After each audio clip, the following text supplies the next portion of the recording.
Hello students, welcome back to our YouTube channel Hindi Hiker. आज हम 11वीं कक्षा की पुस्तक आरोह भाग 1 का पाठ गलता लोहा पढ़ेंगे। इससे पहले हम इसका एक भाग पढ़ चुके हैं। अगर आप में से किसी ने वो वीडियो नहीं देखा तो अवश्य देखें। इस वीडियो के डिस्क्रिप्शन में भी उसका लिंक आपको मिल जाएगा। अब तक हमने जो पढ़ा उसमें मोहन और धनराम दो मित्र हैं और वंशीधर मोहन के पिता हैं।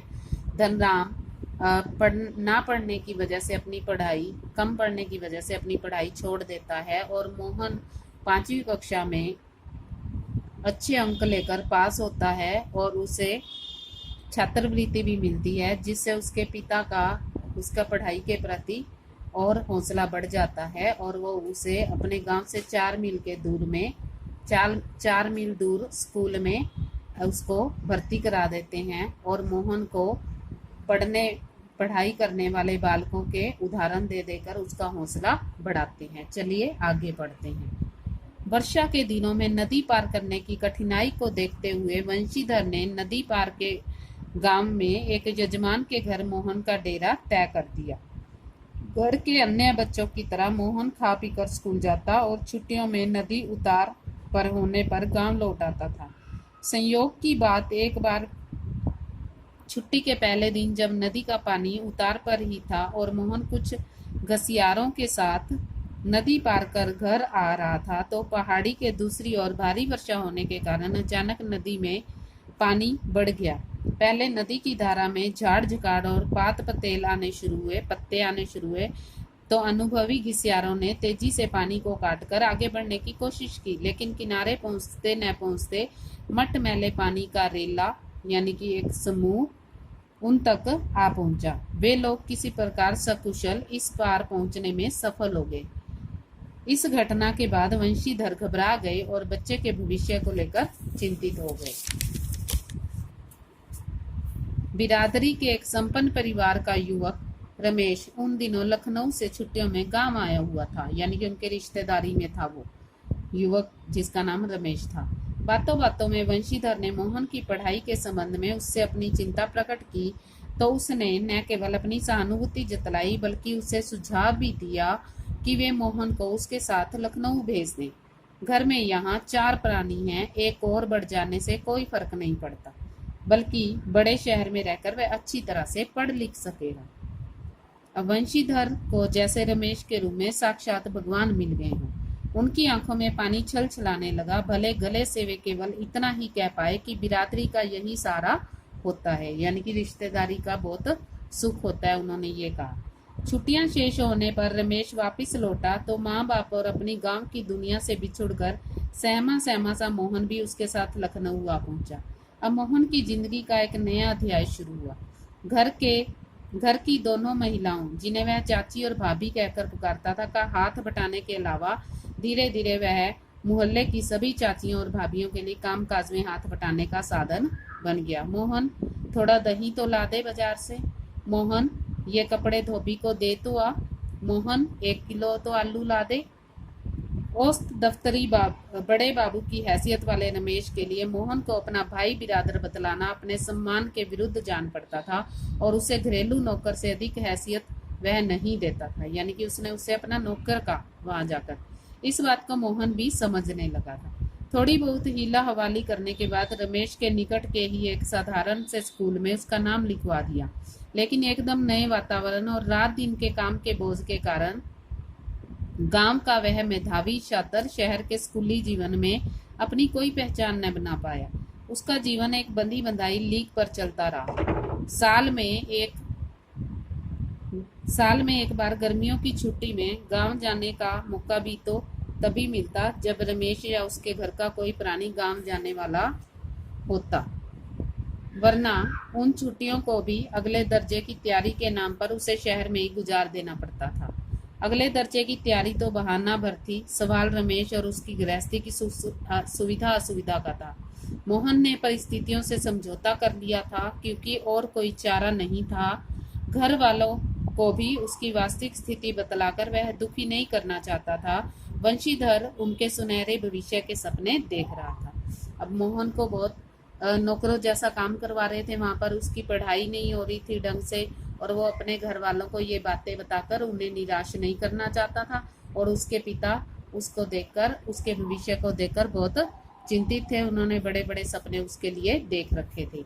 8वीं कक्षा की पढ़ाई समाप्त कर छुट्टियों में मोहन गांव आया हुआ था। जब वह लौटकर लखनऊ पहुंचा तो उसने अनुभव किया कि रमेश के परिवार के सभी लोग जैसे उसकी आगे की पढ़ाई के पक्ष में नहीं है। बात घूम फिर कर जिस ओर से उठती वह इसी मुद्दे पर जरूर खत्म हो जाती कि हजारों लाखों बीए एमए मारे मारे बेकार फिर रहे हैं। ऐसी पढ़ाई से अच्छा तो आदमी कोई हाथ का काम ही सीख ले। रमेश ने अपने किसी परिचित के प्रभाव से उसे एक तकनीकी स्कूल में भर्ती करा दिया। तकनीकी मतलब या जहाँ कामकाज सिखाया जाता था। मेहनत की दिनचर्या में कोई विशेष अंतर नहीं आया था। वह पहले की तरह स्कूल और घरेलू कामकाज में व्यस्त था।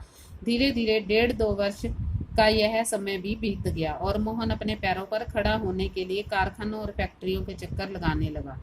वंशीधर ने जब भी कोई मोहन के विषय में पूछता तो वे उत्साह के साथ उसकी पढ़ाई की बाबत बताने लगते और मन ही मन उसको विश्वास था कि एक दिन बड़ा अफसर बनकर लौटेगा। लेकिन जब उन्हें वास्तविकता का ज्ञान हुआ तो न सिर्फ गहरा दुख हुआ बल्कि वे लोगों को अपने स्वप्न भंग की जानकारी देने का साहस भी नहीं जुटा पाए। यानी कि जब उसे असलियत मालूम हुई कि उसके बेटे से वहाँ काम काज कराया जाता था, उससे पढ़ाई नहीं करवाई गई, तो उसका सपना जो है वो किसी को बता भी नहीं पाया उसके बारे में।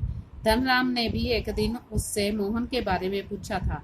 घास का एक तिनका तोड़कर दांत खोदते हुए उन्होंने बताया था कि उसकी सेक्रेटरीट में नियुक्ति हो गई है और शीघ्र ही विभागीय परीक्षाएं देकर वह बड़े पद पर पहुंच जाएगा। धनराम को त्रिलोक सिंह मास्टर की भविष्यवाणी पर पूरा यकीन था, क्योंकि त्रिलोक सिंह मास्टर मोहन को बहुत पसंद करते थे। उसकी पढ़ाई पर उन्हें बहुत पूरा विश्वास था। ऐसा होना ही था, उसने सोचा। दांतों के बीच में तिनका दबाकर असत्य भाषण का दोष न लगने का संतोष लेकर वंशीधर आगे बढ़ गए।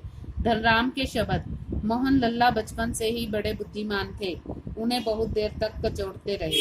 त्रिलोक सिंह मास्टर जी की बातों के साथ साथ बचपन से लेकर अब तक के जीवन के कई प्रसंगों पर मोहन और धनराम बातें करते रहे। धनराम ने मोहन के हंसुए के फाल को बेंच से निकालकर भट्टी में तपाया और मन लगाकर उसकी धार गढ़ दी।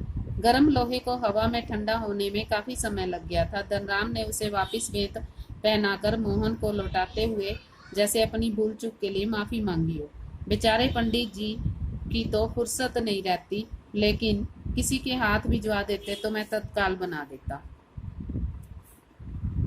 मोहन ने उत्तर में कुछ नहीं कहा, लेकिन हंसुए को हाथ में लेकर वह फिर वहीं बैठा रहा जैसे उसे वापस जाने की कोई जल्दी न रही हो। सामान्य तौर से ब्राह्मण टोले के लोगों का शिल्पकार टोले में उठना बैठना नहीं होता था। किसी कामकाज के सिलसिले में यदि शिल्पकार टोले में आना ही पड़ा तो खड़े खड़े बातचीत निपटा ली जाती थी। ब्राह्मण टोले के लोगों को बैठने के लिए कहना भी उनकी मर्यादा के विरुद्ध समझा जाता था। पिछले कुछ वर्षों से शहर में रहने के बावजूद मोहन गांव की इन मान्यताओं से अपरिचित हो ऐसा संभव नहीं था। धनराम मन ही मन उसके व्यवहार से असमंजस में पड़ा था, लेकिन प्रकट में उसने कुछ नहीं कहा और अपने आप ही करता रहा। लोहे की एक मोटी छड़ को भट्टी में गलाकर धनराम गोलाई में मोड़ने की कोशिश कर रहा था, एक हाथ से सड़सी पकड़कर। सड़सी मतलब लोहे को पकड़ने की एक तरह की कैंची या औजार। जब वह दूसरे हाथ से हथौड़े को चोट मारता तो निहाई पर ठीक घाट में सिरा न फंसने के कारण लोहा उचित ढंग से मुड़ नहीं पा रहा था। मोहन कुछ देर तक उसे काम करते हुए देखता रहा। फिर जैसे ही अपना संकोच त्याग कर उसने दूसरी पकड़ से लोहे को स्थिर कर लिया और धनराम के हाथ से हथौड़ा लेकर नपी तुली चोट मारते अभ्यस्त हाथों से धोकनी फूंककर लोहे को दोबारा भट्टी में गर्म करते हुए और फिर निहाई पर रखकर उसे ठोकते पीते सुघड़ गोले का रूप दे दिया। मोहन का यह हस्तक्षेप इतनी फुर्ती और आकस्मिक ढंग से हुआ था कि धनराम को चूक का मौका ही नहीं मिला। वह अवाक मोहन की ओर देखता रहा। मोहन द्वारा इतना काम किए जाने पर वो समझ गया। उसे मोहन की कारीगरी पर इतना आश्चर्य नहीं हुआ जितना पुरोहित खानदान के एक युवक का इस तरह काम करने में, उसकी भट्टी पर बैठकर हाथ डालने में हुआ। वह शंकित दृष्टि से इधर उधर देखने लगा, यानी कि उसे शक हो गया कि मोहन पढ़ लिख कर कोई बड़ा साहब नहीं बना।